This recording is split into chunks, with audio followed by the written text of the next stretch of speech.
Hi students, welcome to English माध्यम। तो आज हम स्टार्ट करने वाले हैं एसएससी स्टेनो 2024 11 दिसंबर का शिफ्ट 1। तो ठीक है, एक बार इसको देख लीजिए आप। थोड़ा सा लेंदी है ये, मगर आसान है। It's dash to have a conversation about health and wellness without talking about mental health. ठीक है, क्या समझ में आया? देखो, पहली चीज़ तो क्या है, इट्स मतलब होता है इट इज़ या फिर इट हैज़।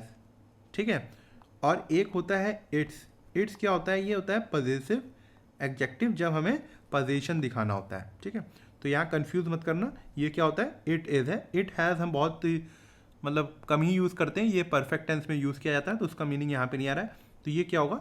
It is. ठीक है, dash to have a conversation. Conversation मतलब बात करना, किसके बारे में? अबाउट हेल्थ या वेलनेस के बारे में, एंड वेलनेस के बारे में। हेल्थ का मतलब क्या हो गया कि फिजिकल हेल्थ, जैसी बॉडी में मतलब आपको बुखार है या फिर पैर में चोट है, कुछ कुछ भी हो सकता है। वेलनेस का मतलब हो गया ओवरऑल कि आपकी physical health, mental health, life में आप खुश हैं कि नहीं हैं, इन सब के बारे में। ठीक है, without talking about mental health. क्या बात है? कह रहा है कि हेल्थ और वेलनेस की जब हम बात करेंगे तो विदाउट, बिना बात किए मेंटल हेल्थ की, तो यहाँ पे क्या आना चाहिए? Advisable, impossible, easy, beneficial. क्या होगा बताओ? ये क्या है? सब एडजेक्टिव है। इट इज़ एडवाइजेबल, ये सलाह दी जाती है कि जब आप बात करें किसकी? हेल्थ और वेलनेस की, तो फिर मेंटल हेल्थ की बात ना करें। कोई सेंस निकल रहा है? नहीं। इट इज़ इम्पॉसिबल, ऐसा असंभव है कि जब हम हेल्थ और वेलनेस की बात करें तो हम मेंटल हेल्थ की बात ना करें। आ सकता है ये। इट इज़ ईजी, ये आसान है कि जब हम हेल्थ और वेलनेस की बात करें तो मेंटल हेल्थ की बात ना करें। नहीं। इट इज़ बेनिफिशियल, ये लाभदायक है। नहीं। तो सबसे बेस्ट क्या होगा यहाँ पर? It is impossible. ईजी था आई थिंक, कोई ज़्यादा टफ नहीं था। इन द यूनाइटेड स्टेट्स में नियरली 1 in 5 एडल्ट, मतलब 5 में से 1 adult has a mental illness. Mental illness है उसको, मतलब मेंटल बीमारी है, और मेंटल हेल्थ कंडीशन, या फिर कोई कोई भी मेंटल हेल्थ कंडीशन है। That's nearly 52 million people. अगर हम उनके जो 1/5 लोग हैं, वो कितने हो गए? 52 मिलियन पीपल हो गए। However, mental health is not just about having और not having a mental illness. कह रहा है कि जो मेंटल हेल्थ है, सिर्फ वो मेंटल इलनेस से नहीं है, मतलब कोई बीमारी हो ये जरूरी नहीं है। मान लो किसी को बहुत ही हल्का सा डिप्रेशन है, ठीक है, तो क्या करोगे? पता नहीं चलता, कभी कभी लोग हंसते रहते हैं मगर वो डिप्रेस्ड होते हैं। ठीक है, तो हम वही चीज़ कह रहा है वो, कि जरूरी नहीं है कि वो हमेशा मेंटल इलनेस की तरह दिखे। आर वेलबींग, वेलबींग क्या है कि हम मतलब एक तरीके से फिजिकली मेंटली जितने भी फिट रह सकते हैं। तो our wellbeing is dash by all aspects of our life, मतलब लाइफ के जो हमारे बहुत से नज़रिए या उसके बहुत से दृष्टिकोण हैं, उनसे हमारी वेलबींग क्या, आप देखना भरना पड़ेगा यहाँ पर। क्या होगा? Our wellbeing is affected, affected, different, indifferent. क्या होना चाहिए यहाँ पे बताओ? देखो, इज यहाँ पे क्या है? एक हेल्पिंग वर्ब है। यहाँ पे क्या चाहिए? मेन वर्ब है। ये सारी वर्ब है। यहाँ पे कुछ लोगों को कंफ्यूजन आया होगा कि सर आपने बोला था कि अगर अगर एक मिनट, ये अफेक्ट है, ई से बोला था अगर स्टार्ट होगा तो ये नाउन होगा। हाँ ठीक है। और आपने बोला था कि ये अफेक्टेड है और ए से एक्शन होगा तो ये वर्ब होगा। हाँ ठीक है। देखो, ये आपके एग्जाम में कॉमन है, इसको बार बार यूज़ किया जाता है, मगर ये वाला जो है एज अ इफेक्ट जो है, ये वर्ब की तरह भी यूज़ हो सकता है। अगर जैसे मैं लिखूं द पॉलिसी, द पॉलिसी कोई भी पॉलिसी होगी, was affected by the king, तो इसका मतलब ये हो गया कि ये जो पॉलिसी है ये राजा के द्वारा लागू की गई है। ठीक है, तो ये इसका जो ये वर्ब है, क्या करना? लागू करना, लागू करना, किसी चीज को लागू करना। ठीक है, तो ये यहाँ पे क्या मतलब आ रहा है, our well being is affected by all aspects of our life. जो ऑल एस्पेक्ट्स ऑफ लाइफ हैं वो लागू कर रहे हैं हमारे वेल बींग को, नहीं। अफेक्टेड किसी को इन्फ्लुएंस करना, मतलब एक तरीके से प्रभावित करना, ठीक है, तो ये आ सकता है। Our well being is affected, देखो पहली बात तो यहाँ पे पैसिव है, ये जो सब्जेक्ट है इसके ऊपर असर आ रहा है।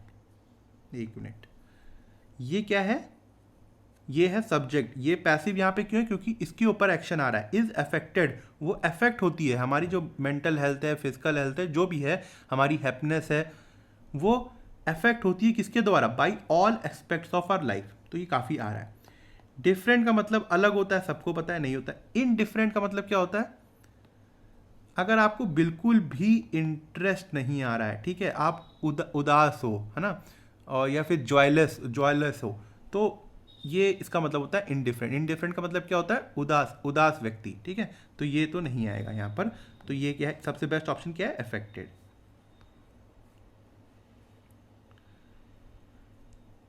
Our well-being is affected by all aspects of our life and that in turn, उसके बदले में क्या, आर वेल बींग, क्योंकि वो अफेक्ट हो रही है तो उसके बदले में अफेक्ट्स, वो अफेक्ट करती है क्या, हमारे लाइफ के एक्सपीरियंस को, how we experience life, work and time को, विद आर लव्ड वंस, जो हम अपना समय या काम करते हैं अपने लव्ड वंस के साथ, जिनसे हम स्नेह करते हैं, उसको भी अफेक्ट करती है। और बात सही भी है, अगर आप दुखी होंगे तो आप ना तो सही से काम कर पाओगे, ना ही अपने जो भी आपके जिनसे आप प्यार करते हो उनसे सही से बात कर पाओगे, और आपकी लाइफ भी हो सकता है काफ़ी उदास हो जाए अगर आप डिप्रेस्ड हो। अगर खुश हो तो चीज़ें एकदम उल्टी होंगी। नाउ अब द कन्वर्सेशन इज मोर, जो ये बात है, कन्वर्सेशन मतलब एक किसी टॉपिक के ऊपर जो बात है, यहाँ पे टॉपिक क्या है, mental health, is more dash then ever. क्या होगा, कह रहा है कि ये जो अब बात है ये बहुत ज़्यादा ज़रूरी, एक तरीके से बोल सकते हैं पहले से, जितना भी अब तक समय हमने आया है, अब सबसे ज़्यादा ज़रूरी बात क्या है, unnecessary, critical, difficult, irrelevant. Now the conversation is more irrelevant then ever. Irrelevant का मतलब जो चीज़ रिलेट ना हो, बेकार हो, तो ये तो आ नहीं रहा है। डिफिकल्ट देन एवर मतलब दिक्कत हो रही है काफ़ी, नहीं। क्रिटिकल, इम्पॉर्टेंट, अननेसेसरी, जिसकी ज़रूरत ना हो, तो ये भी नहीं है। सबसे बढ़िया क्या आ रहा है यहाँ पे, अगर मैं ऐसे लिख दूँ, now the conversation is more important than ever, तब तो आप लगा देते, मगर यहाँ पे क्रिटिकल है तो क्रिटिकल लगा दो, ठीक है। इन 2021, अब ये 2021 की बात कर रहा है, the prevalent feeling of the year, मतलब प्रिवलेंट जो सामान्य फीलिंग थी उस साल की, वॉज लैंग्विशिंग। लैंग्विशिंग मतलब उदास, ठीक है, तो उदासीन थी। 21 की मेरे ख्याल से ये जो यहाँ पे पैंडेमिक की बार बार बात कर रहा है, ये कोविड की बात कर रहा है ना, और सही में 2021 या फिर शायद 20 का था, बहुत ही ज़्यादा हालत ख़राब थी देश के अंदर। तो हम किसी ना किसी ने, मतलब हम सब ने नहीं मगर काफ़ी लोगों ने अपने अच्छे अच्छे लोगों को खोया है, तो सही में वो कह रहा था कि ये कॉमन फीलिंग थी उस ईयर की। रिसर्च ने फाउंड किया that more than 55% of workers weren't mentally ill. Research बताती है कि 55% से ज़्यादा लोग जो हैं वो मेंटली इल नहीं हैं, मतलब मेंटली बीमार नहीं हैं, but they were not thriving either, मतलब कि वो खुश भी नहीं, वो मतलब उतने उत्साह उनके अंदर नहीं है, वो मेंटली इल भी नहीं है मगर बहुत ज़्यादा खुश भी नहीं है।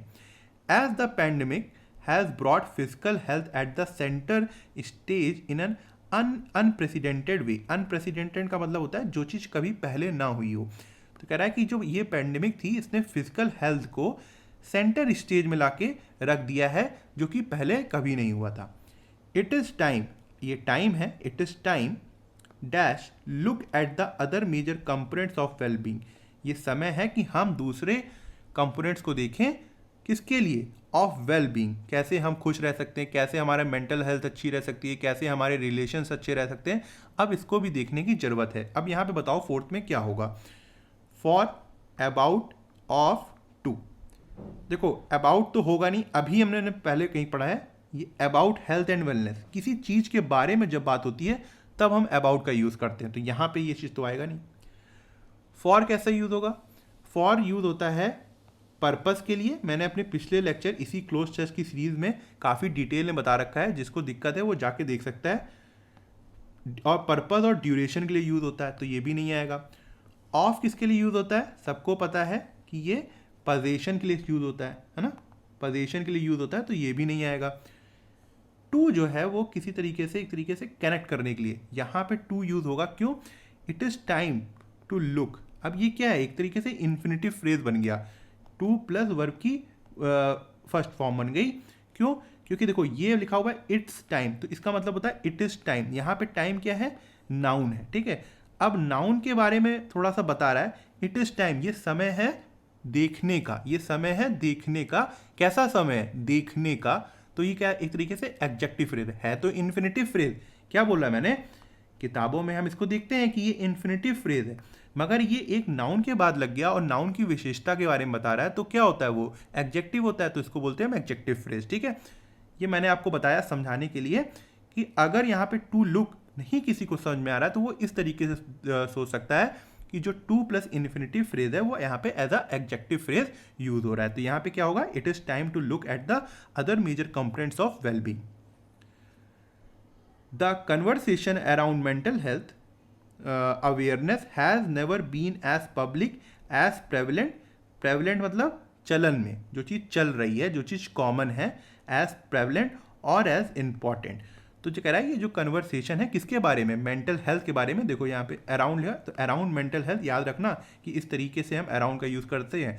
The conversation around mental health awareness, जो कन्वर्सेशन चल रही है किसके बारे में, मेंटल हेल्थ अवेयरनेस के बारे में, has never been as public, ये कभी भी इतनी पब्लिक में नहीं देखी गई जितना आजकल बातें चल रही हैं, और ये कितनी प्रेवलेंट भी, इतनी कॉमन भी नहीं देखी गई, और कभी इतना इसको इम्पोर्टेंस भी नहीं मिला। आफ्टर ऑल बिल्डिंग, क्या building, dash is a critical ingredient. Ingredient मतलब क्या होता है, जब हम कोई भी चीज़ बनाते हैं, ठीक है, उसमें जो भी सामग्री डालते हैं तो उसको बोलते हैं ingredient. To learning how to care for your mental health. After all building dreams is a critical ingredient. Dream सपने नहीं, अवेयरनेस हो सकता है। आफ्टर ऑल बिल्डिंग हॉस्पिटल्स नहीं, फैमिली नहीं। तो यहाँ पे क्या होगा, सीधे जागरूकता कह रहा है कि अब जागरूकता एक क्रिटिकल इंग्रेडिएंट है, एक इम्पॉर्टेंट इंग्रेडिएंट है किसमें, जो अगर हम अपनी मेंटल हेल्थ के बारे में सीखना चाहते हैं या जानना चाहते हैं तो वो जागरूकता बहुत ज़्यादा इम्पॉर्टेंट है। तो ठीक है, यहाँ पे क्या होगा, अवेयरनेस होगा, ठीक है। समझ में आया? ऑप्शन इजी थे, मेरे ख्याल से सभी ऑप्शन इजी थे, तो ये आप सभी के लग गए होंगे 5 आउट ऑफ 5। ठीक है, तो अब सेकंड क्लोज टेस्ट स्टार्ट करते हैं। The students were taken on a field trip dash the museum. कह रहे हैं कि जो स्टूडेंट थे उनको कहाँ ले जाया गया था, ऑन अ फील्ड ट्रिप, एक ट्रिप में, डैश द म्यूजियम। यहाँ पे प्रीपोजिशन दिए हुए हैं सारे, टू, फॉर, ऑन, फ्रॉम। क्या होगा, फ्रॉम अगर मैं बोलूँ the train is running from Lucknow to Delhi, the train is running from Lucknow to Delhi, Lucknow से दिल्ली तक, तो से मतलब आ रहा है ना, से, तो यहाँ पे ये होगा नहीं। ऑन कब यूज़ होता है, या तो किसी स्पेसिफिक डे में, मैंने ऑन का बहुत अच्छे से बताया भी है पिछले क्लासेस में, तो उसको ज़रूर देखिएगा। या फिर कोई स्पेसिफिक इवेंट है, इवेंट जैसे ये लोग फील्ड ट्रिप में जा रहे हैं, या फिर ऑन सरफेस, जैसे ये अगर मेज है तो यहाँ पे बॉल रखी हुई है ना, तो ऑन द टेबल, तो ये क्या हो जाएगा, ऑन सरफेस। तो यहाँ तीनों में ही कोई मतलब नहीं आ रहा है, तो ऑन भी नहीं होगा। फॉर किसके लिए यूज़ करते हैं, फॉर एक तो ड्यूरेशन के लिए यूज़ करते हैं, है ना, जैसे फॉर सिंस वाला, तो यहाँ पे वो भी मतलब नहीं आ रहा है। और पर्पस के लिए यूज़ करते हैं, या फिर बेनिफिट के लिए यूज़ करते हैं, तो तीनों ही मतलब नहीं है ना, ये नहीं आ रहा। टू आ रहा है, टू द म्यूजियम, एक तरीके से डायरेक्शन दिखा रहा है, कहाँ पे, कहाँ ले जाए गए, म्यूजियम ले जाए गए, ठीक है, तो डायरेक्शन दिखा रहा है, तो टू द म्यूजियम। तो सबसे बेस्ट क्या होगा यहाँ पर, टी होगा। The curator of the museum enlightened them, जो क्यूरेटर था, जो बनाने वाला था म्यूजियम का, उसने इनलाइटमेंट किया उनका, मतलब एक तरीके से उनको ज्ञान दिया, dash varied information from different periods of history. फिर से प्रीपोजिशन है, विद, टू, फॉर, इन, क्या आएगा? क्यूरेटर ने उनको क्या ज्ञान दिया, किसके बारे में ज्ञान दिया? इन्फॉर्मेशन, बहुत सारी इन्फॉर्मेशन के बारे में। कौन सी इन्फॉर्मेशन? फ्रॉम डिफरेंट पीरियड्स, मतलब हिस्ट्री की, इतिहास की जो अलग अलग समय था उनके बारे में उसने इनलाइटमेंट किया उनका। क्या होगा? To varied information, for, in, with. देखो इन तो आता है लोकेशन के लिए, ठीक है, जैसे इन दिल्ली, इन उत्तर प्रदेश, तो ये तो नहीं होगा।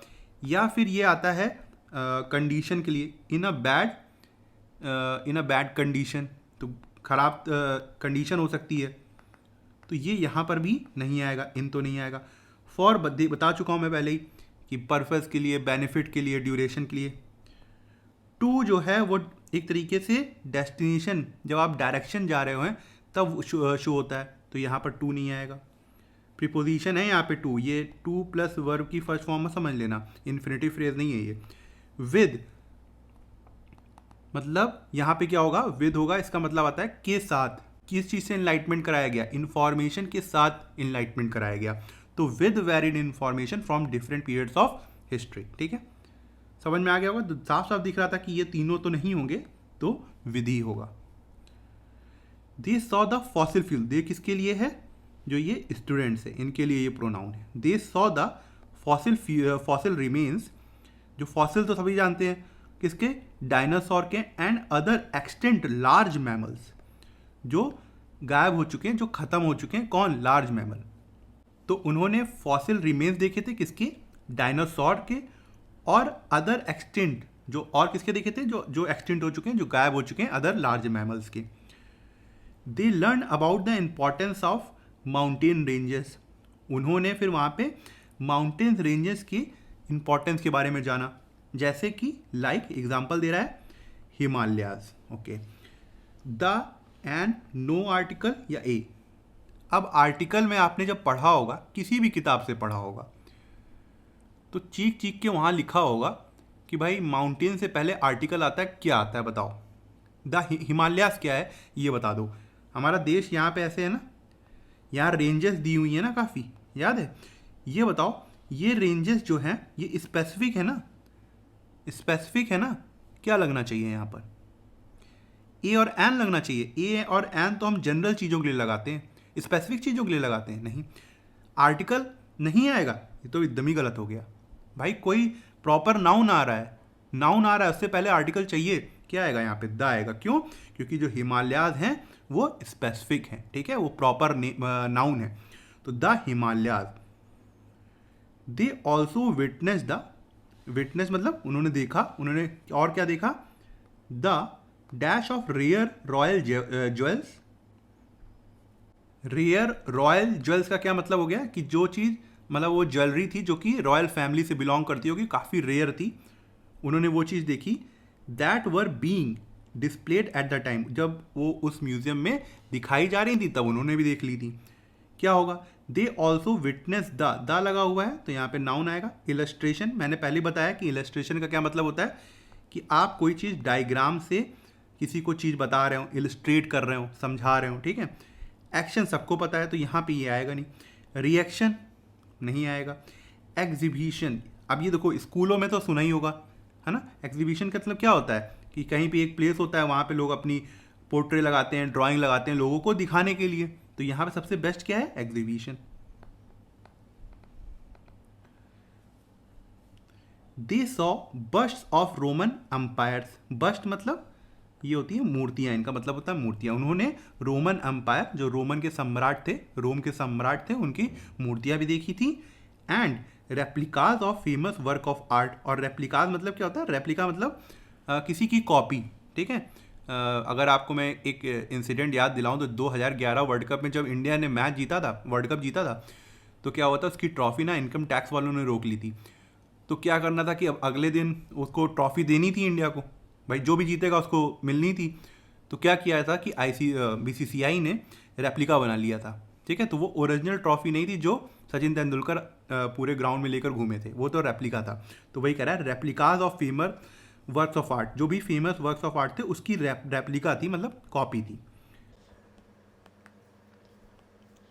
दे also saw the portrait of Cleopatra, कोई नाम है ये, जैसे ही बोल सकते हैं इसको, who was a dash dash dash queen. अच्छा, तो कह रहा है कि उन्होंने पोर्ट्रेट भी देखे थे, पोर्ट्रेट मतलब किसी की इमेज, ठीक है, किसकी, इस रानी की, क्लियोपत्रा बोल सकते हैं उसको, जो कि एक रानी थी। अब कैसी रानी थी उसकी विशेषताएं बताई गई हैं भाई ना, यहाँ पे नाउन है, दो सारे एडजेक्टिव हैं यहाँ पर। अब बताओ यहाँ पे क्या होगा। मैंने आपको पिछली वाली क्लास में एक चीज़ बताई थी, याद करो ओसामा बिन लादेन को, याद करो ओसामा बिन लादेन को। देखो ओसा, ठीक है, फिर अब याद करो चाइना को। चाइना में क्या कॉपरेशन है, कौन सा ऑर्गेनाइजेशन है जिसकी मीटिंग अभी चल रही है, न्यूज़ में है, शंघाई कॉपरेशन ऑर्गेनाइजेशन, तो ये हो गया होगा SCO। अब भारत में पार्लियामेंट में कौन बैठता है, कौन बैठता है, MP बैठते हैं, ठीक है, तो ये हो जाएगा MP। ओ से क्या होगा, ओपिनियन होगा, आप क्या ओपिनियन रखते हैं किसी चीज़ के बारे में, कि वो सुंदर है, खराब है, अच्छी है, गंदी है, जो भी आपकी ओपिनियन हो। S से क्या होगा, साइज होगा, ठीक है। A से क्या होगा, एज होगी। फिर S से क्या होगा, शेप होगा, थोड़ा सा याद रखना पड़ेगा, S और पहले साइज आता है फिर शेप आता है, ठीक है। C से क्या होगा, कलर होगा। फिर यहाँ पे क्या होगा, ओरिजिन होगा, कि आप किस कहाँ के निवासी हैं, ओरिजिन क्या है आपका। M से क्या होगा, मटेरियल होगा। और P से क्या होगा, पर्पस होगा, ठीक है। अब चलो ऑप्शन को देखो, सबसे पहले क्या आना चाहिए, आपका ओपिनियन आना चाहिए। तो यहाँ पे ब्यूटीफुल ही ओपिनियन है, ठीक है, तो ओपिनियन देखो यहाँ पे पहला आया है, तो यहाँ पे हमने क्या लिख लिया, ब्यूटीफुल लिख लिया, ठीक है। अब देखो क्या साइज के बारे में कहीं दिया हुआ है, नहीं, साइज के बारे में किसी भी ऑप्शन में कहीं बात नहीं की गई है, तो साइज को हटा देंगे, ठीक। अब ध्यान देखो, ध्यान से देखो, एज के बारे में बताया गया क्यों, इनके नहीं बताया गया, तो एज को स्किप कर देंगे। शेप के बारे में बताया गया है, शेप के बारे में भी नहीं बताया गया, इसको भी स्किप कर देंगे। सीधे कलर पे आ गए, देखा, ये देखो ब्रॉन्ज है, ब्रॉन्ज स्किन, ब्रॉन्ज की स्किन वाला, तो क्या सी कलर है ना ये, तो यहाँ पे क्या होगा, ब्रॉन्ज स्किन, ठीक है। अब ये देखो सीक्वेंस वही है, जो मिस होते जा रहे हैं उनको हम हटाते जा रहे हैं। अब देखो मटेरियल के बारे में बताया गया है, नहीं बताया गया है, नहीं, मटेरियल से पहले ओरिजिन आ गया है, तो ओरिजिन आ गया, तो इजिप्टियन थी, क्वीन क्या थी, इजिप्ट से थी, तो यहाँ पे क्या होगा, इजिप्टियन होगा। समझ में आ रही है बात मेरी, तो क्या होगा, ब्यूटीफुल ब्रॉन्ज स्किन इजिप्टियन। कोई ऑप्शन है, हाँ ये ऑप्शन है, ब्यूटीफुल ब्रॉन्ज स्किन इजिप्टियन। तो क्या याद रखना है आपको, क्या याद रखना है, फिर से बता दे रहा हूँ, ओसामा बिन लादेन का नाम याद रखना, ओसा। फिर चाइना को सपोर्ट है किस चीज़ में, सोच लो, किसको सपोर्ट है और किस चीज़ में सपोर्ट है, ओसा SCO है ना, शंघाई कॉपरेशन ऑर्गेनाइजेशन। और कौन परेशान होता है इन सब चीज़ों से, भारत में जो पार्लियामेंट में MP बैठे हुए हैं, तो MP याद हो गया, ओसा SCO MP।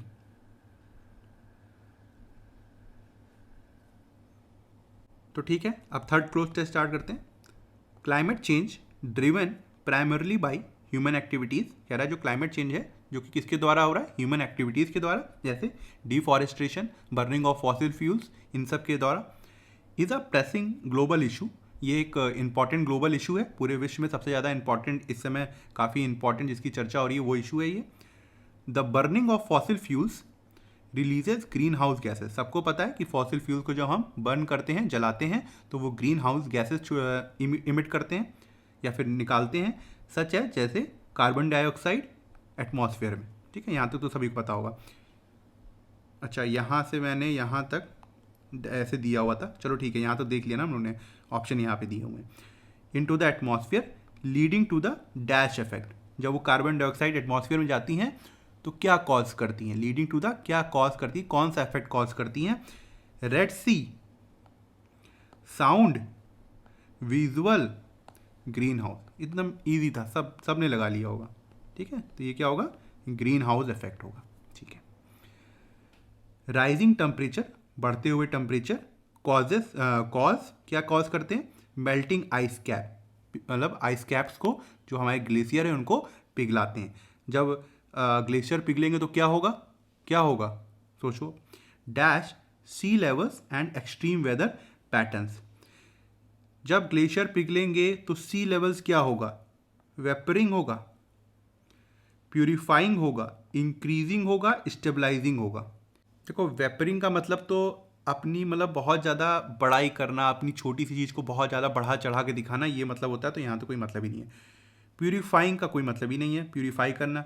स्टेबलाइज का कोई मतलब नहीं है। जब ग्लेशियर पिघलेगा तो स्टेबलाइज होना होगा, बढ़ेंगे, सी लेवल्स बढ़ेंगे। तभी तो बोला जा रहा है कि जो ग्लेशियर पिघल रहे हैं उसकी वजह से बहुत से जो द्वीप हैं वो डूबने की कगार में है। क्यों? क्योंकि जो सी लेवल्स हैं वो बढ़ रहे हैं।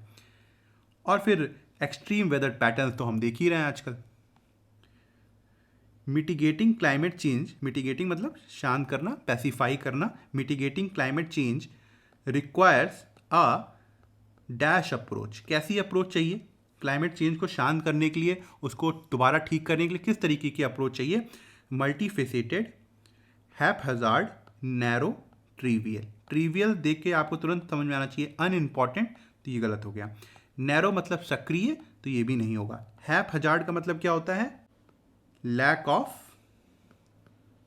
प्लानिंग। ठीक है, जब आप प्लान सही से नहीं करते हो तो उसको बोलते हैं हैपहजार्ड।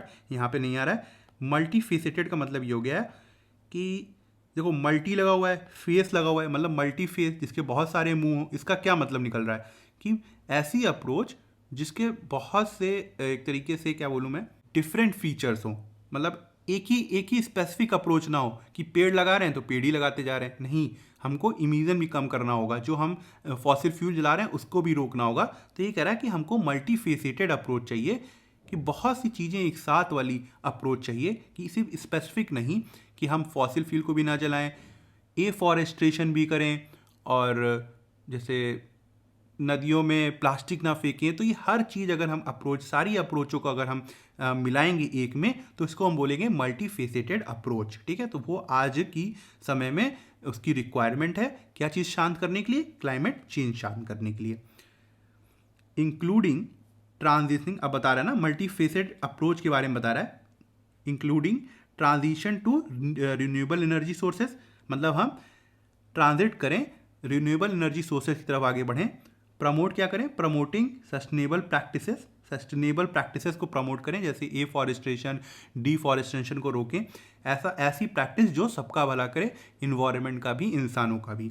एंड और इम्प्लीमेंटिंग पॉलिसीज़ को इम्प्लीमेंट करें। क्या चीज़ करने के लिए? टू रिड्यूस इमिशन को कम करने के लिए। Additionally raising dash awareness about the importance of conservation is crucial. अच्छा, क्या रेस करने के लिए? क्या रेस करने के लिए? अवेयरनेस किसके लिए? About the importance of conservation, conservation के लिए बहुत ही इंपॉर्टेंट है। हमें कह रहा है कि अवेयरनेस को बढ़ाना कंजर्वेशन के लिए काफ़ी इंपॉर्टेंट है। कैसे? इंडिविजुअल की अवेयरनेस बढ़ाओगे, कमर्शियल मतलब एक तरीके से बिजनेस हब है ना। पब्लिक की अवेयरनेस बढ़ाओगे, कि गवर्नमेंटल, सरकारी अवेयरनेस बढ़ाओगे। ये तो हट गया। इंडिविजुअल, अगर मान लो कि आप पूरे शहर को साफ रखते हो और मैं क्या कहते हैं चॉकलेट खा के रैपर इधर उधर फेंकता रहता हूँ, तो क्या आपके अच्छे होने से कुछ फ़र्क पड़ा? नहीं, इंडिविजुअल से कुछ मतलब नहीं है। यहाँ पे मास चाहिए हमको ना, लोगों की भीड़ चाहिए, ऐसे लोगों की, तो ये भी नहीं होगा। कमर्शियल से कोई मीनिंग नहीं निकल रहा। तो पब्लिक अवेयरनेस, पब्लिक की जागरूकता बढ़ाने की ज़रूरत है। कि कंजर्वेशन, कंजर्व मतलब चीज़ों को कंजर्व करना, फॉसिल फ्यूल को ना जलाना, एफॉरेस्ट्रेशन करना, हर चीज़ को बचाना, इसको बोलते हैं कंजर्वेशन। तो कह रहा है तभी इंपॉर्टेंट है कंजर्वेशन। द कलेक्टिव एफर्ट, कैसा एफर्ट? जो कलेक्टिव हो, जो हम सब एक साथ एफर्ट डालें टू कॉम्बैट क्लाइमेट चेंज। किस लिए? क्लाइमेट चेंज से लड़ने के लिए। Will determine the collective effort to combat climate change. कह रहा है कि जो एक कलेक्टिव एफर्ट होगा क्लाइमेट चेंज से लड़ने के लिए, वो डिटरमाइन करेगा, वो बताएगा क्या? द क्वालिटी ऑफ लाइफ और फ्यूचर। किसकी? फ्यूचर की क्वालिटी ऑफ लाइफ के बारे में। अब बताओ क्या होगा future? Economies, organism, environments, generations. अब सोचो क्या पढ़ते आए हो कि जो क्लाइमेट चेंज हो रहा है, जो हम आजकल ये इतने क्या कहते हैं रिसोर्सेज का यूज़ कर रहे हैं जो कि रिन्यूएबल नहीं है, वो किसको इफेक्ट डालेंगी? सबसे ज़्यादा किसको इफेक्ट डालेंगी? हमारे आगे आने वाली, अब बताओ क्या होगा? जनरेशन होगा, सीधा दिख रहा है। इकोनॉमी तो कोई बहुत छोटी चीज़ है ये, ऑर्गेनिज्म तो बहुत बड़ा हो गया, प्लांट भी हो गए, एनिमल्स भी हो गए, ह्यूमंस भी हो गए, तो ये सब तो नहीं आएगा।